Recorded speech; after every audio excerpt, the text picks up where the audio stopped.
So it's October, which means it is time for the curriculum conundrum. What I mean by that, it is time that most homeschool moms start to consider the curriculum they are currently using and questioning whether it's time to ditch it or whether it's time to persevere through it. We all run into this issue, so I thought today we would cover this very important topic. We would discuss the 5 most common reasons that people consider whether to pitch it or whether to persevere through it. I'll discuss some of the questions that you should look at when you're deciding which way is the best way to go. So let's get started.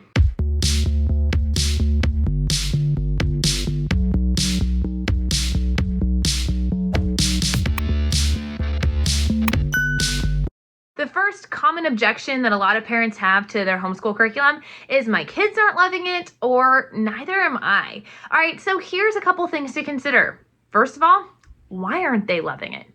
Really simple question, or why aren't you loving it? It can be as simple as writing down the things you love or don't love about it, making a pro and con list, and checking that out, seeing if it is an issue with the actual curriculum or whether it's an attitude issue. So attitude issues are really, really common with kids and with teachers. Yes, we are just as guilty of it as our kids are. And what happens is there are certain subjects or topics that our kids are learning about that they are never really going to be loving. Our goal as a teacher is not to make them love everything. And if your kid is struggling in a particular area and not particularly feeling it, it doesn't mean they will not have a love of learning. So for instance, for me growing up, it was math. There was never going to be a curriculum that my mom was going to find that was just going to ignite this love of math in my life. It was literally a difference between finding what was miserable versus what was tolerable.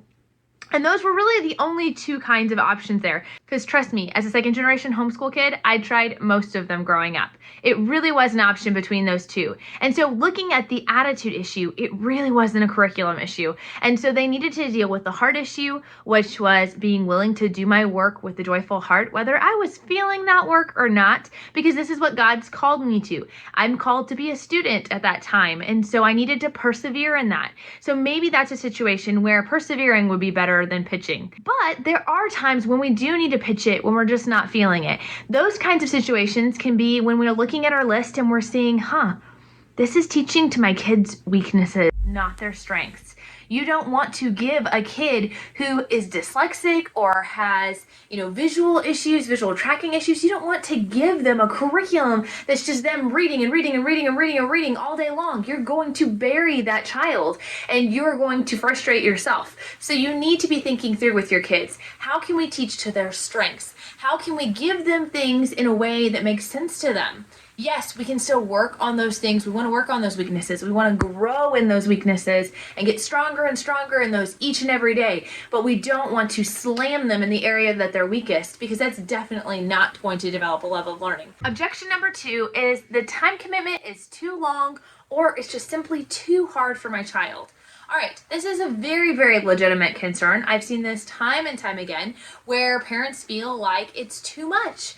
And I think there's a couple of things that we can do in those situations. Sometimes it's as simple as just slowing it down. Take a few steps backwards. Let's examine what really has to be done in a day. So to give you a real life example of this, my son was struggling in All About Reading. By the way, I have kids who have completed All About Reading and have thrived with this program. This is an issue of individualization in children's education, not an issue of a curriculum being not a good curriculum. It's a fantastic curriculum.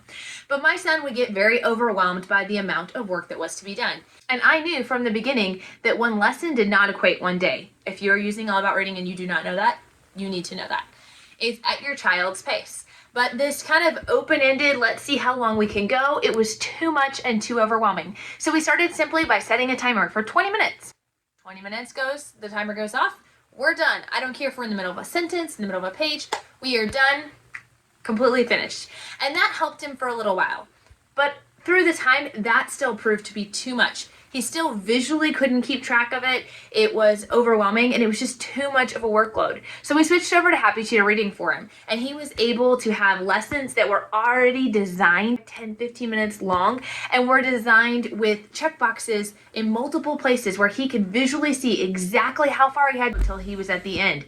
Everything was broken down into bite-sized pieces, and that made all the difference. So if your child is feeling too overwhelmed, feeling like it's too much, scale it back, slow it down.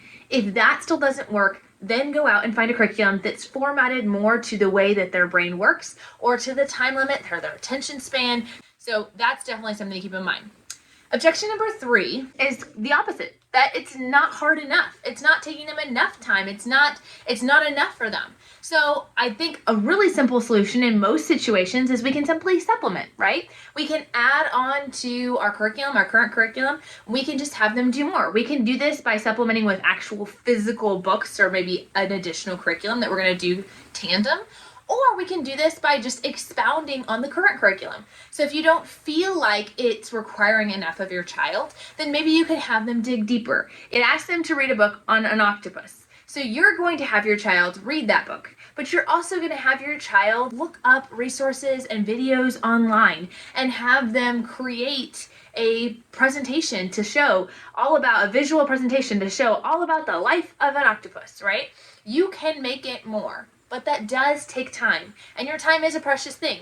So depending on where you are, you may be fine supplementing, or if it is just too much mentally to think about adding on all those extras, then just consider moving on at that point. Objection number 4, FOMO, fear of missing out.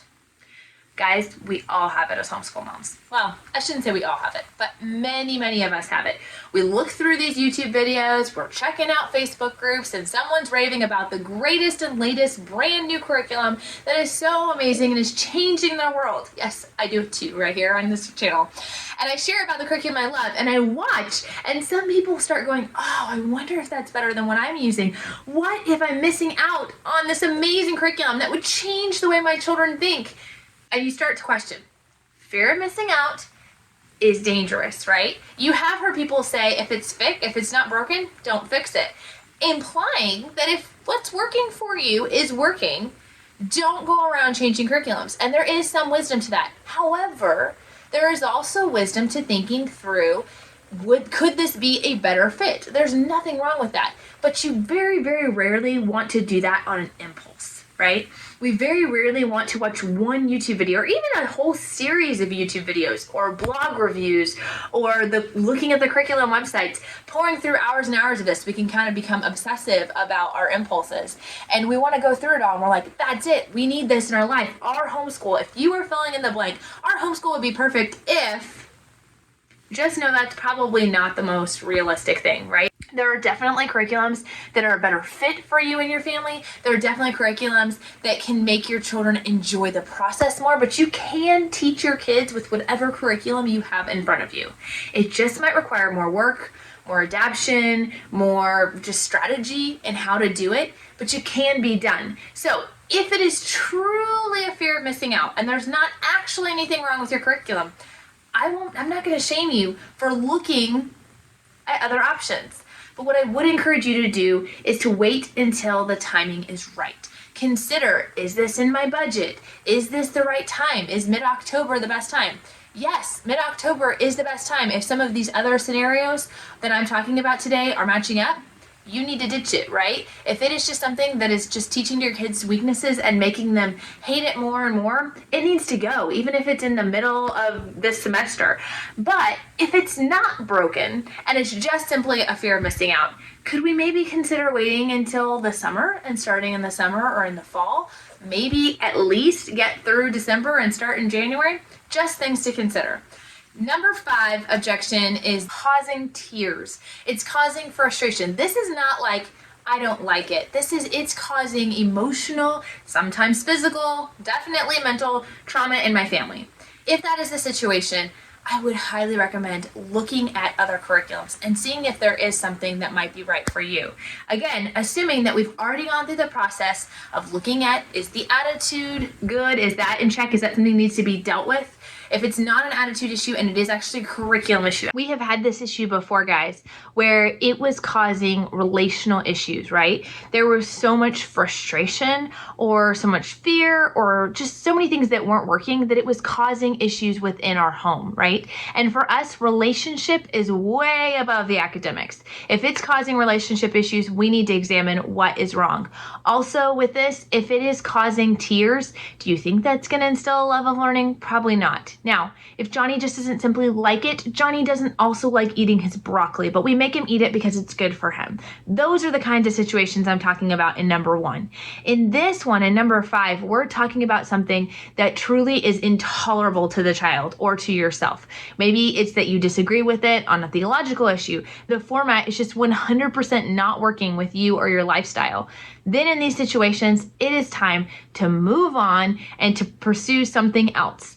I do want to say that all of this should be done, in my opinion, with lots of prayer, with talking to your spouse, and talk through those issues. Call a girlfriend on the phone and walk through the pros and the cons. Because sometimes when we start talking it out, we start to realize what we're actually saying. And sometimes we're going to be like, you know what? Yeah, this is the right thing. And other times we're going to talk it out and say, you know, I'm hearing myself and I'm feeling like maybe this is more of a FOMO situation, or maybe this is more of an attitude issue, and we really need to deal with the attitude and the issue of the heart rather than changing curriculum.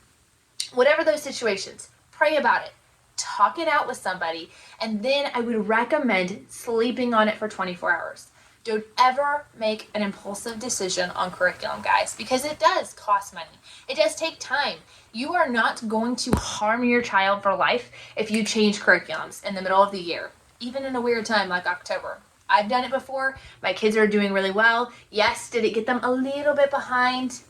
We don't like using the word behind here, but did it get them a little bit behind the typical schedule? Yes, it did. But they caught up. They continued to persevere. And even if they hadn't caught up, if they're continuing forward, this is what we're looking for, forward motion here.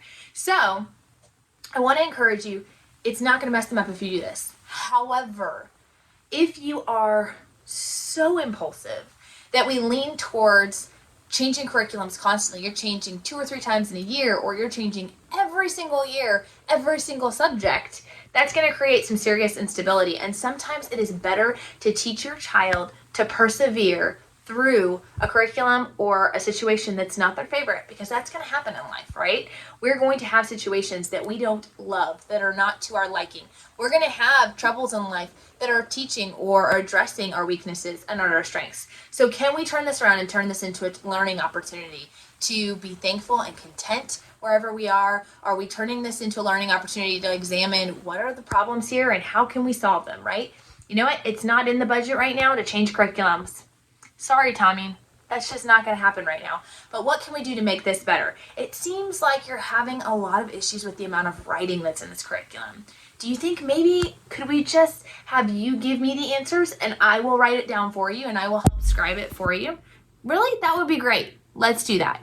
So we can adapt any curriculum to our needs, but that's not to say there's never a time to jump ship and go to something else, because we have definitely done that before. So speaking of pitching and persevering, if you guys stick around to next week, you guys are going to see my video about sort of our first 6-week check-in on school. I'm going to share with you guys what we are pitching, and you guys will be shocked because I didn't even see this one coming.